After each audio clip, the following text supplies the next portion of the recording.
Hey everybody, it's Josh. I want to do a real quick video because I didn't have time to really do one today, but I was debating with some atheists last night, and it went about the same as it always does. And I started to understand that it really seems like a pointless argument a lot of times.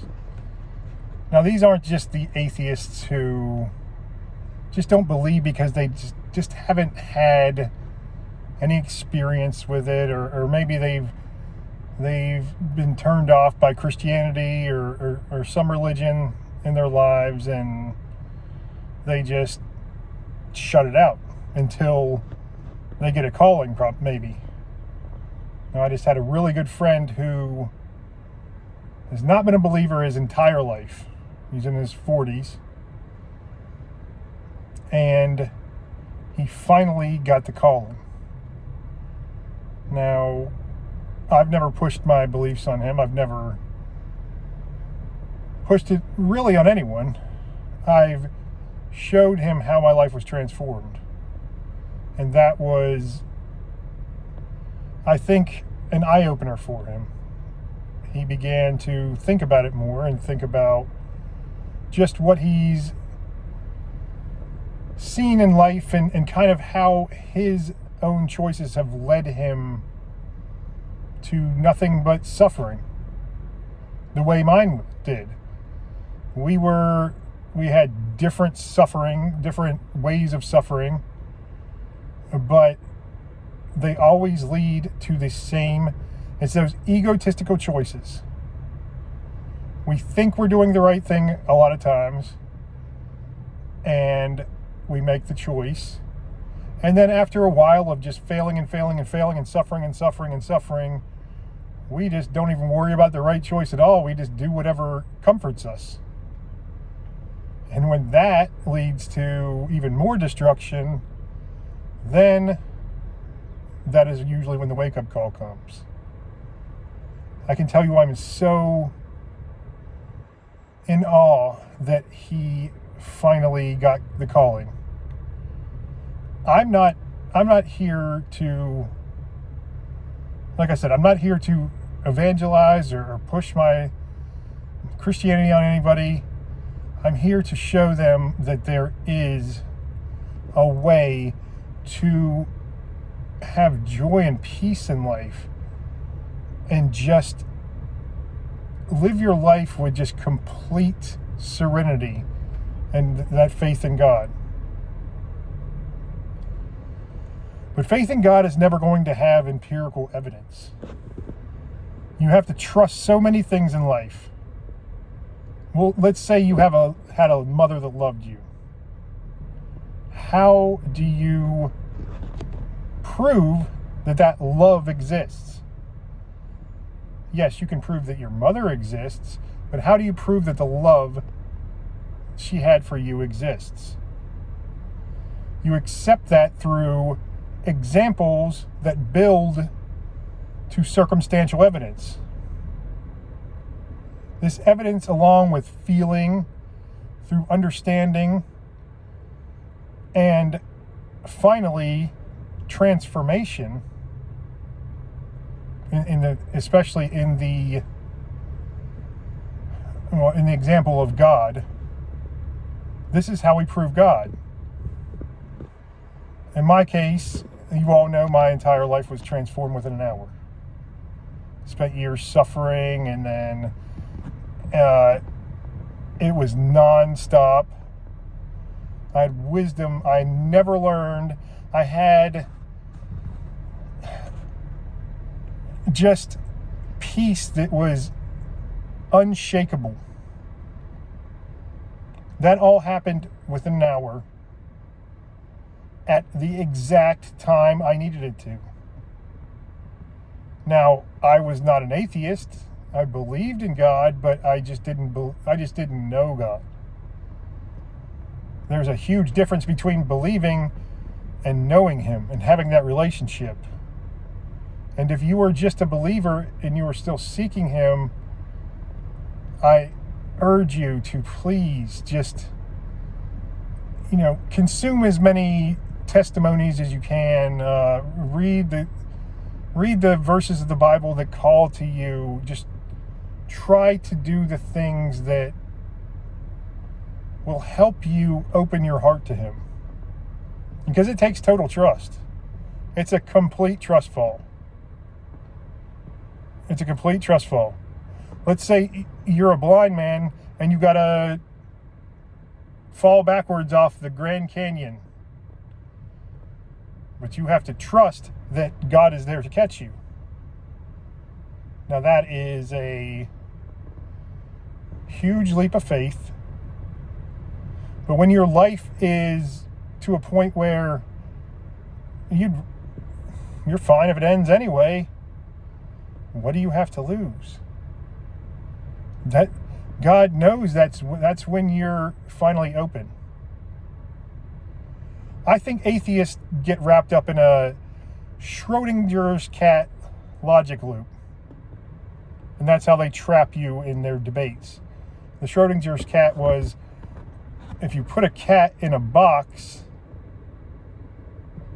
if you put a cat in a box, is it dead or alive?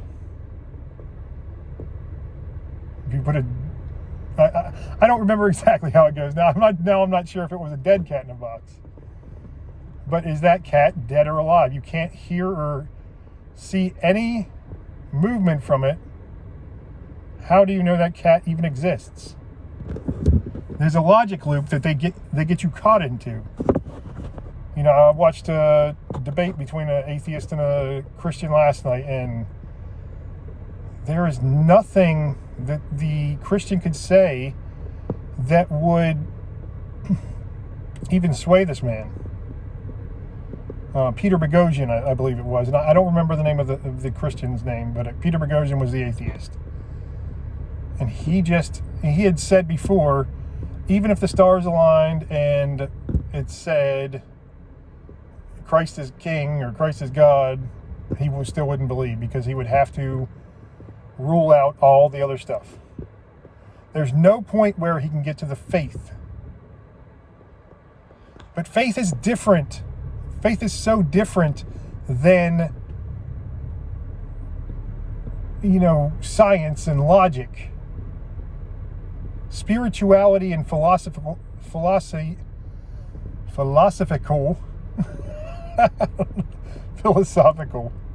I don't know why I'm having trouble speaking. I've been through a lot these last few days. I apologize. But philosophical thinking is much different than logic and science. And if you don't have that room in your mindset for something that can never be empirically proved, then you will not ever come to faith. God has always revealed himself to us in a way that best suits our doubts. He knows our natural skepticism. He knows what it will take for us to open our hearts and connect with him. His relationship with us is intimate and loving. All of our needs are met by him. He shows us that it is necessary to sacrifice desires. He makes us examine our lives in the beginning of our relationship. And that was one of the first things he did for me. With new understanding, we accentuate the strengths and strengthen our weaknesses. In this process, we are shown that anything in the world is something to transcend. Base emotion and the desires are purified through a process that goes as fast or as slow as he sees fit. It depends on the individual. It always does. But the deeper emotions go through a metamorphosis that transforms them into, I guess, sort of a divine passion.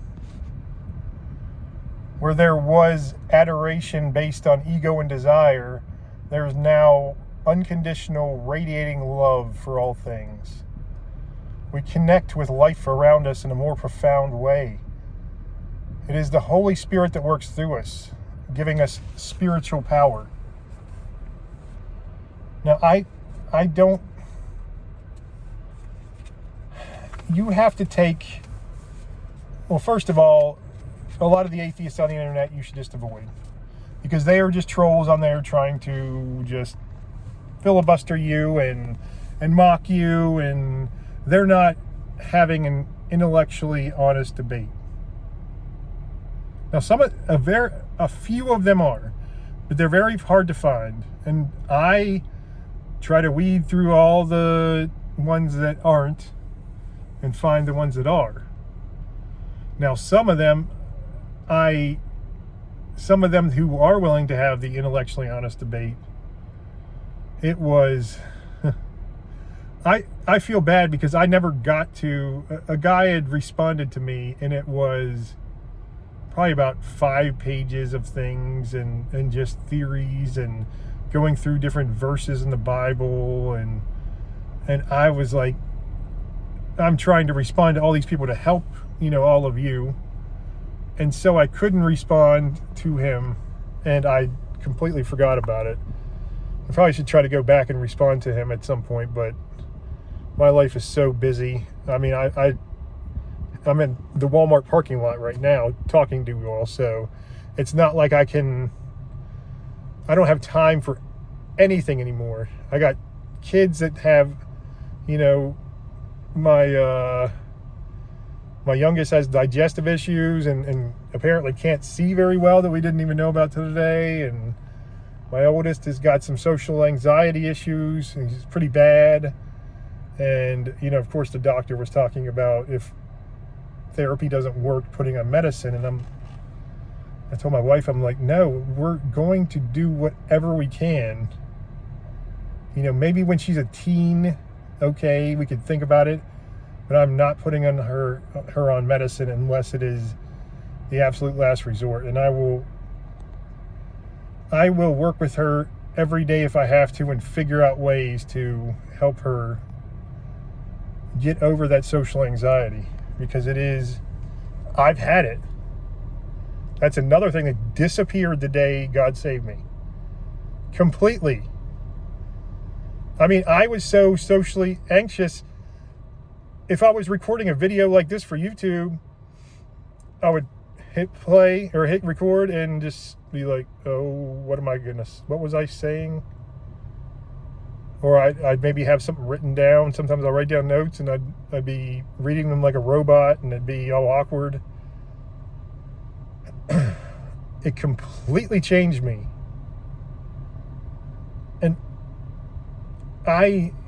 people took note of, my friends and my family noticed it immediately. And, normally when somebody says they've changed overnight, you're like, yeah, right. But I was showing them, not telling them, as I said in a couple of videos ago. I was showing everyone the example that God made of me. He made me love this world. Love the people and the living things in this world. He made me love my life. And that love is not anything that I even remotely knew existed before. I mean, desire and ego and, everything that goes along with the base emotions of love. People get the understanding and definition of love. Well, the definition is right for them because the way it exists within humans. But this is a love so far beyond. I mean, I used to be so mad at all of the people that I thought were screwing up this world, I mean, just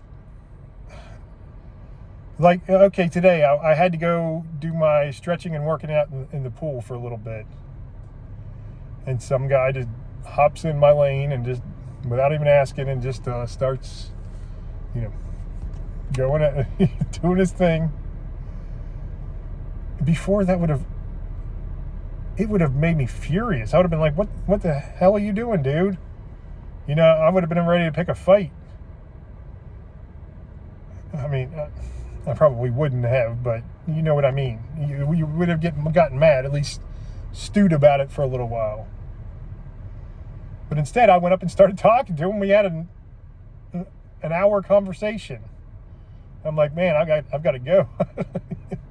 I'm getting sunburned and I'm getting waterlogged here. But it's those kind of changes. I mean, I get it. The people, there's probably all of you have just people that just make you furious. So do I. I'm not saying, but I'm saying their actions make me furious. But I love the people now, and I want to get to the root of the problem. That's like with my daughter's social anxiety. I want to get to the root of the problem. I don't want to medicate it. I want to help her in a way that will help her the rest of her life. I'm teaching her about God as much as I can. I'm teaching her about the love of Jesus, but as young as she is, it is hard to understand and have that relationship with Jesus because they don't have that deeper thinking that we do, and they haven't gone through the suffering that we have. But it's not impossible, and you have to keep trying and just in the gentlest, lovingest way to show them that God cares about you, and you can just rely on, talk to God and talk to Jesus, and you make a habit of that. Even someday, if you don't believe, that seed will be planted, or if they don't believe, that seed will be planted, and it will grow into a beautiful, fruitful tree. That's the hope. Now, unfortunately, for every person you can save, there's probably 10 that you're not going to. You can't get frustrated by that either. You don't give up on them, but sometimes you have to know that these people are actively working against you or not. If they're actively working against you, just move on from them. If they're using you, if they're abusing you in any way, for sure. If they're just trying to make you separate from God in any way, miserable like they are. That's what bullies do. They want people who are miserable like they are, so they won't feel like they're all alone.